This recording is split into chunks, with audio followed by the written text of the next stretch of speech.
रही थी जयराम जी, आज आपने भी अपनी बात रखी है।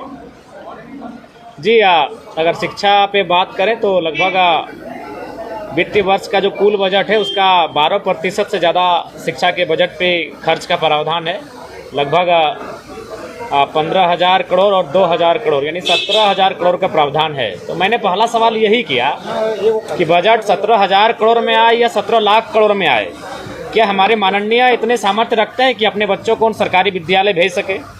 अगर माननीय अपने बच्चों को सरकारी विद्यालय नहीं भेज पाते हैं तो बजट 7,000 करोड़ का रहे चाहे 7 लाख करोड़ का रहे, उस बजट का कोई मूल्य नहीं है। दूसरा बात, मैंने कई तर्कों से बताया कि किस प्रकार से शिक्षा के क्षेत्र में बंदरबाट है, किस प्रकार से जो राशि है जो एक आम छात्र तक खर्च हो सकती है उस राशि में बंदरबाट हो रहा है। मैंने आरटी जो राइट टू एजुकेशन 2009 का कानून है, जिस कानून के तहत तमाम जो प्राइवेट कॉलेज है, चाहे वह माफ कीजिएगा स्कूल जो बड़े बड़े हैं, डीपीएस की बात करें, डिनोबली की बात करें, वहाँ भी 25% जो ऐसे छात्र जो सामाजिक स्तर से आर्थिक रूप से पिछड़े हैं उनको एडमिशन लेने का प्रावधान है, लेकिन वह कानून का भी अनुपालन नहीं किया जा रहा है। तो कुल मिलाकर शिक्षा का अगर बजट अगर आंकड़ों के दृष्टिकोण से देखा जाए तो निस्संदेह बहुत बड़ा बजट है, एक अच्छा बजट है।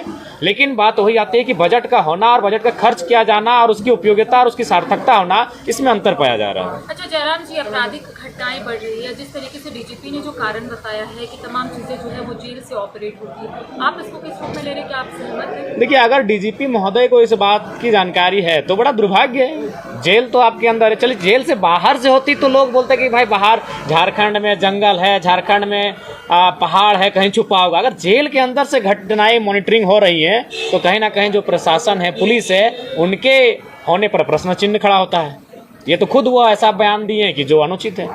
जयराम जी, माननीयों को जो गिफ्ट मिलता है इसको लेकर देखिए, उसको लेकर हमने सूचना के लिए मैंने हाथ भी खड़ा किया था, तो अध्यक्ष महोदय ने कहा कि जयराम जी ऐसे भी आज समय विलम्ब हो चुका है, क्योंकि आज एक मैंने कह सकते हैं एक काल चला नहीं, जो प्रश्नोत्तर काल होता है, अल्पसूचित और तारांकित जो प्रश्न होते हैं वह काल चला नहीं आज, चूँकि विपक्ष ने वही बड़कागांव एनटीपीसी की जो मामला है उसका लेकर थोड़ा सा विरोध उत्पन्न किया था, तो एक सत्र चला नहीं, जिस कारण आज सूचना में नहीं दे सके। तो आज सोच रहे हैं कि पत्र के माध्यम से, कुछ सही बात है, आज अगर जैसे ही हम यहाँ से बाहर निकलते हैं तो पुलिसकर्मी मिलते हैं, ट्रैफिक पुलिस मिलते हैं और कुछ सफाई कर्मी भी मिलते हैं। वो कहते हैं कि भैया हम लोग को दिन भर यहाँ ड्यूटी करते हैं सत्र के समय, लेकिन ना हम लोग को पानी के लिए पूछा जाता है, ना खाना के लिए पूछा जाता है।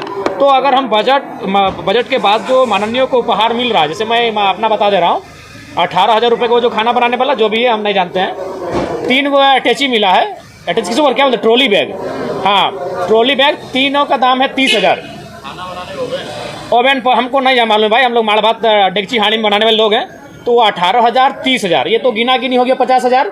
और 2-4 को ये छोटा मोटा बैग मिला है, जो मिला है से क्लियर कट बात करना पसंद है। एक का दाम है 3,999 और एक का 4,500, यानी और आंकड़ा हो जाता है लगभग 60,000 के आसपास। यानी अभी तक 60,000 रुपये उपहार एक विधायक को मिल चुका है।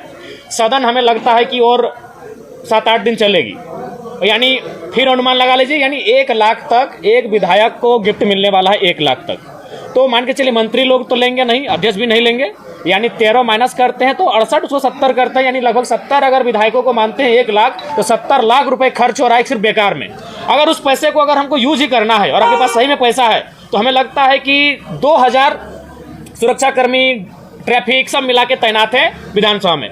अगर उनमें अगर 100 रुपये इन्वेस्ट करते हैं एक दिन का, तो 2,000 गुना कितना हो गया, 2,000 गुना 100, यानी लगभग हो गया आपका 2 लाख।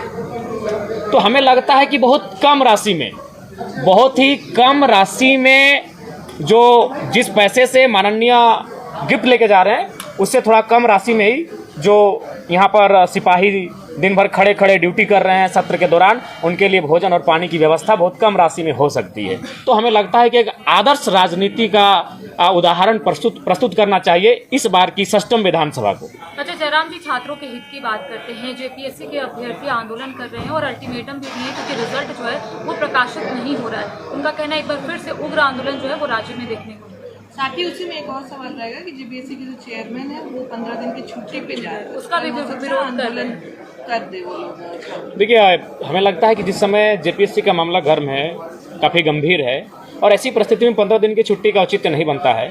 उन्हें कम से कम जो गंभीर विषय हैं उनका समाधान करने के बाद आप छुट्टी पे लंबी छुट्टी पे चले जाएं, लेकिन जो रिजल्ट प्रकाशन का मामला है, कम से कम रिजल्ट प्रकाशन करने के बाद ही वो अपनी छुट्टी के बारे में सोचते हैं तो बेहतर होगा। और कोई सवाल की फिर निकलते हैं। ये जो स्थिति है वो भाजपा की शिक्षा नीति की वजह से है, आप क्या मानते हैं? देखिए, हमें लगता है कि एक दूसरे पे आरोप प्रत्यारोप से बेहतर है कि आप चीज़ों को खंगालें। जैसे मैंने एक उदाहरण प्रस्तुत किया था, ये उदाहरण हमारा ये था कि जेईपीसी जो होती है, जहां लगभग 2500 करोड़ का वित्तीय बजट होता है एक वर्ष का, वहां मात्र 2 पदाधिकारी जेईपीसी को हैंडल कर रहे हैं, बाकी कॉन्ट्रैक्ट पे है। और कॉन्ट्रैक्ट में जो भी हैं वो झारखंडी न के बराबर हैं।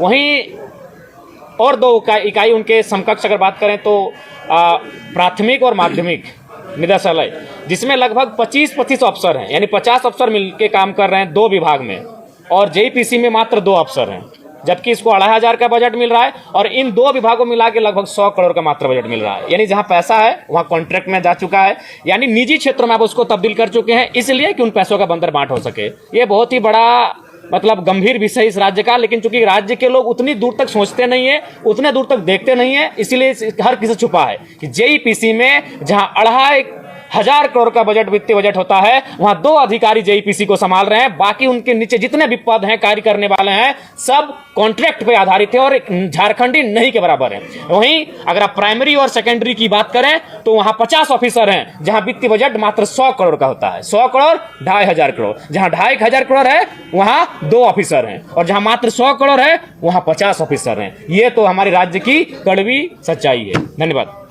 जयराम जी, आपके उरी में जो पारसनाथ की तराई क्षेत्र है, वहाँ कुछ ऐसे गांव हैं जहाँ लोग पानी दाढ़ी से पीते हैं, तो उस पर आपका क्या स्टैंड है?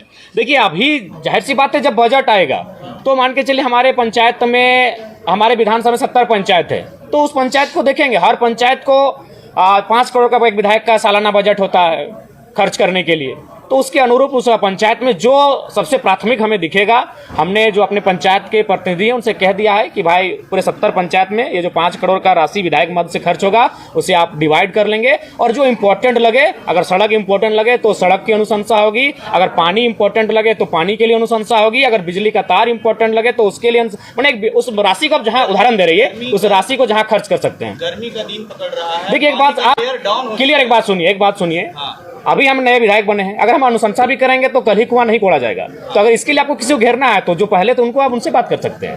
हाँ, तो हम अनुशंसा करेंगे। नहीं, बिल्कुल आपको संज्ञान में नहीं, हमारी टीम बहुत एक्टिव है, हम लोग इन मामलों को संज्ञान में ले रहे हैं, लेकिन सवाल यह है कि हम अनुशंसा आज करेंगे तो कम से कम उसकी प्रक्रिया है, कम से कम तो 45 दिन लगेगा कार्य स्टार्ट होने में।